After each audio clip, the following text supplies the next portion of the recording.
Hey ladies and gentlemen, Stephen here from Essence, and welcome back to another video. Thank you all so much for tuning in. Thank you for joining me today. I really do appreciate it.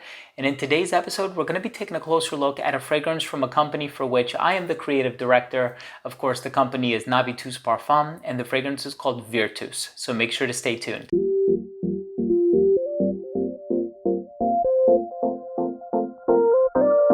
Now, I do want to start things off by mentioning that I'm not necessarily going to be reviewing this fragrance. As I'm sure you know, it would be a conflict of interest, and I'm sure you can imagine, with me being the creative director, I'm not necessarily going to give it a final score or a final rating or anything like that.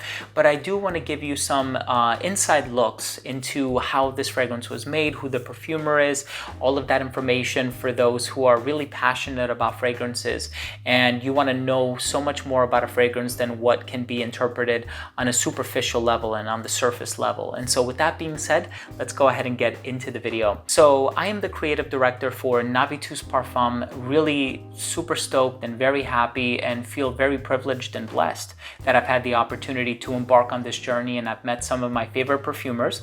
And the perfumer for this fragrance is Bertrand Duchaufour, who's also one of my favorites. He has done fragrances like The Enchanted Forest by the Vagabond Prince. He has done Jubilation 25 by Amouage, Sartorial by Penhaligon's, and the list goes on and on. You can very easily look him up on Fragrantica and just see the stellar work that he's done.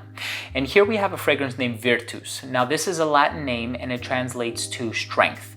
When you think of strength and virility and just fragrances that convey power, you think of certain ingredients, right? You think of a lot of maybe woodsy notes, or you think of tobacco and resins, and I'm very proud to say that this fragrance has all of these things in there, but it also has a certain gentle nature about it as well, that I think if you're looking for something that is not necessarily only to be worn in the colder weather, I think you might also find it in this fragrance as well. And so this fragrance came out in 2019. The name of the company, Navitus, means energy, it means passion, and it also has roots in the word nauta, which means mariner or voyager. And so energy, because fragrance gives you this energy, right? You spray it on, it transforms you, it lifts your mood, it enhances your spirits. But also people who are passionate about niche fragrances, try to smell as many as possible, and some people even go as far as amassing their own collection, just like I do.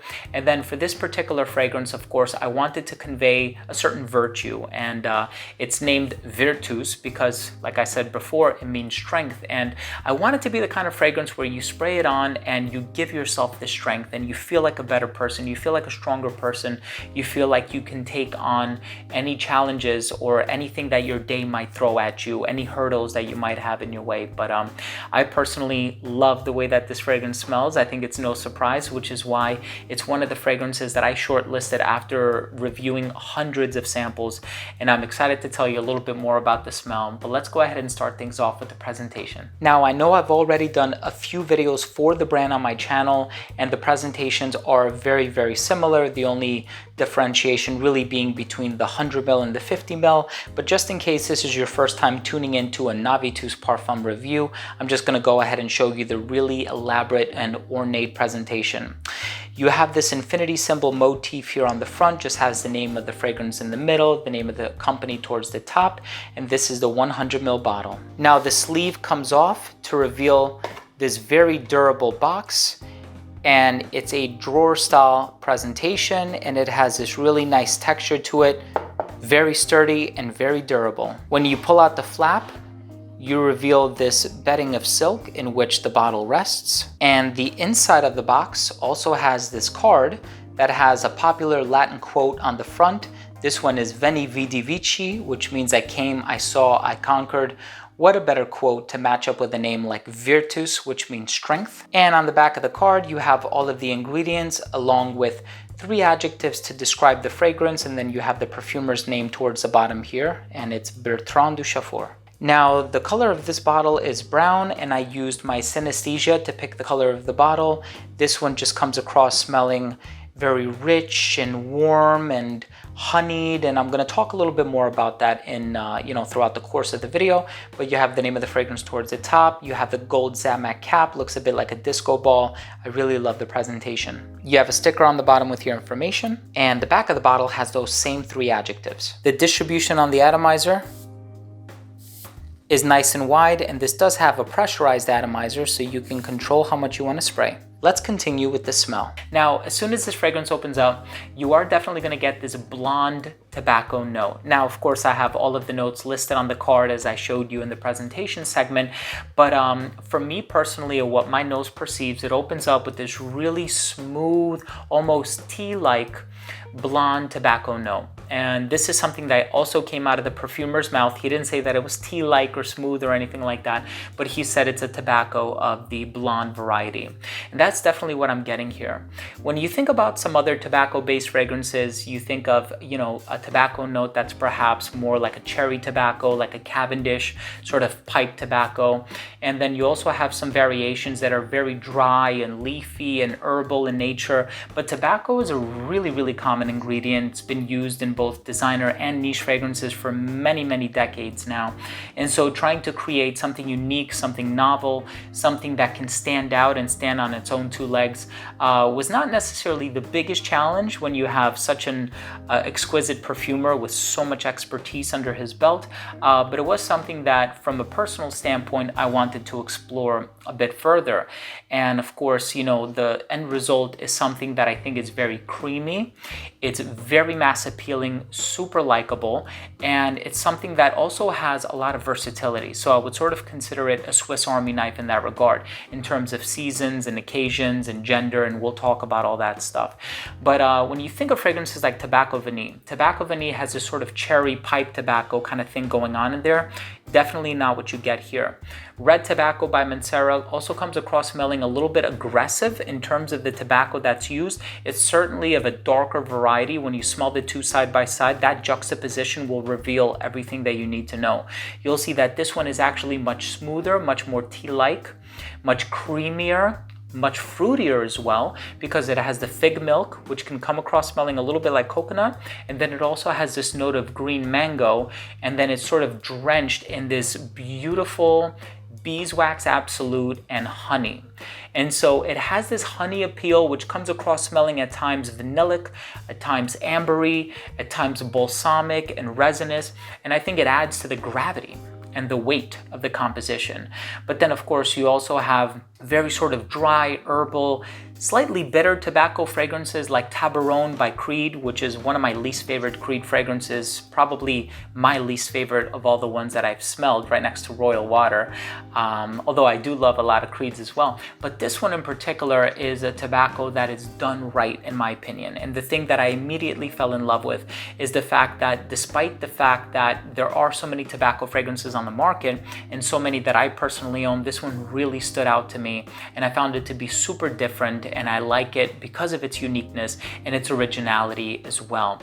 Now, of course, it has a ton of other ingredients. Of course, you can use this card as a reference, as I mentioned earlier, and a lot of the ingredients that I haven't necessarily spoken about are those that are included in the base. And so we have patchouli, vanilla, labdanum absolute. Both the vanilla and the labdanum contribute to that ambery quality that I pick up in here as well. You have musk, ambergris, benzoin, and driftwood. Driftwood for me can come across smelling a bit marine, doesn't necessarily have that effect in this fragrance. If you think of another fragrance that was also composed by Bertrand Duchaufour for Navitus Parfums, that fragrance is called the Absolutio. In that fragrance, yes, I definitely have this sort of salty marine-like undercurrent that almost adds this really beautiful expansion to the toffee and the caramel that's in there, because as I'm sure you know, toffee has this salted appeal to it, and it's retained very well in the base. And the perfumer told me himself the driftwood is something that really allows him to prolong that accord into the base of the fragrance. But this one doesn't necessarily come across smelling oceanic or aquatic or anything like that. It's just a very deep, warm, sensual, ultra likable tobacco fragrance, and it's one that I wear not as often as some of the other fragrances in the collection. I do have to be honest in admitting that I wear a lot of Primas, I wear a lot of Nabus, and as of late, because we're in the, you know, towards the tail end of spring, I've also been wearing a lot of Lautus which is one of the newer 3 releases from the company, but I do certainly find myself wearing a whole lot of Virtus, especially when it's a chilly night, when I find myself being indoors, and when I'm looking for something a bit more grounding and a bit more meditative. And you know, it also happens to be one of the ones that my wife really enjoys. Of course, I think we all know that the ouds can be a little polarizing, although there is a hardcore fan base for oud fragrances out there, but Virtus is a very likable fragrance, and it personally happens to be one of my favorites. Let's go ahead and finish things off with my overall assessment. Now, like I said, I'm not necessarily going to be rating this fragrance, putting a number on it or anything like that. I always like to speak things from more of an objective standpoint, especially when discussing a fragrance for Navitus, but occasionally I'd like to sprinkle in some of my own tidbits and some of my personal feelings towards this fragrance as well, because it is a very personal expression. And before I shortlisted and settled on the initial 7 that I was going to release to the market, I knew that I absolutely had to love every single one of them, and I do love every single one of them with all my heart, and they truly are an expression of this journey that I've taken and everything that I've managed to do along the way, and all that I've been able to learn working you know, in the midst of these amazingly brilliant perfumers. So first up is the uniqueness and the overall smell, and it's in the family of a lot of fragrances that you might be familiar with. Like I said, you know, the Red Tobaccos of the world by Mancera, Mystery Tobacco by Carolina Herrera. Also, you have Carlisle by Parfums de Marly, a little bit of Herod by Parfums de Marly. Although this is quite different from all of those fragrances, it has a lot of that organic beeswax and that honeyed warmth. You have this beautiful ambery backdrop, and then of course you have this creamy fruitiness from the fig milk, which smells coconutty in nature. And so although I'm using these other fragrances as a frame of reference, be rest assured that you will get something very unique, very long lasting, and very original from this fragrance. In terms of the longevity, 8+ hours, which is what the perfumers were instructed to do in the briefs, and they executed on that perfectly. You are going to get 8+ hours. The projection on this one is excellent for the first 2.5 to 3 hours. It's not beast mode in the sense that it's going to choke somebody out. It's not cloying. It's not going to announce your presence. It's not going to enter the room before you do, but it will radiate within an arm's length. So anybody who is in your personal bubble will certainly get a feel from this one, even when you're socially distancing. In terms of the versatility on this one, I find this to be incredibly versatile. Anybody of any sex can wear this one. I think because of that slight sweetness, this is something that I can see somebody a little bit younger wearing because of that mature sort of tobacco, very sort of sensual quality about it. I can see somebody a little bit older wearing this one as well, definitely giving off a romantic feel. Complex, romantic, I think would be some really good adjectives to describe this fragrance. And I can see this one being worn all year round. I can certainly see how something like this might thrive in a climate that's a little bit colder, just because of the longevity. The longevity on this one is spectacular.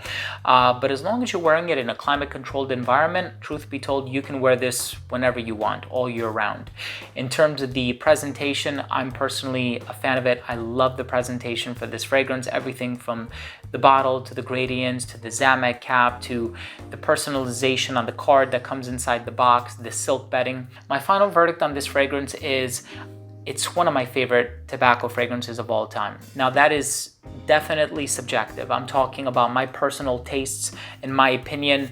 What I always do is I urge people to go out there, get your nose on it, especially if you're in the market for a different sort of a masculine tobacco fragrance that can be, it could be shared. It's definitely unisex, but I know when you think of notes like tobacco, patchouli, oak moss, cedarwood, driftwood, these sort of, you know, darker, weightier notes that have more gravity about them, you typically think of notes that are, you know, to be worn by a guy. But I think there's something about that sweetness that's found in here, the vanilla absolute, the labdanum, the beeswax. I can definitely see a very sort of sophisticated, mature woman wearing this one as well. And so I hope you have the opportunity to smell this one.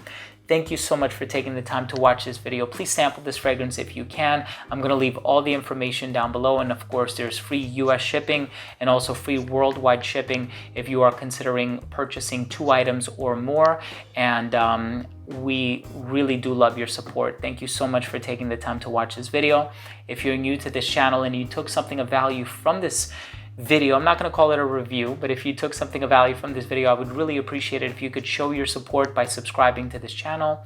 It's easy and it's free. All you have to do is click that red button in the corner, and this way, whenever I do upload future fragrance related content, it'll get delivered straight to your feed. You never need to worry about missing any of my future uploads. And of course, that includes fragrance reviews, let's call it, like this, but also top 10 videos, giveaways, unboxings, special guests, interviews, announcements, and a whole lot more. Thanks again for watching. I love you all. We'll see you next time. Bye.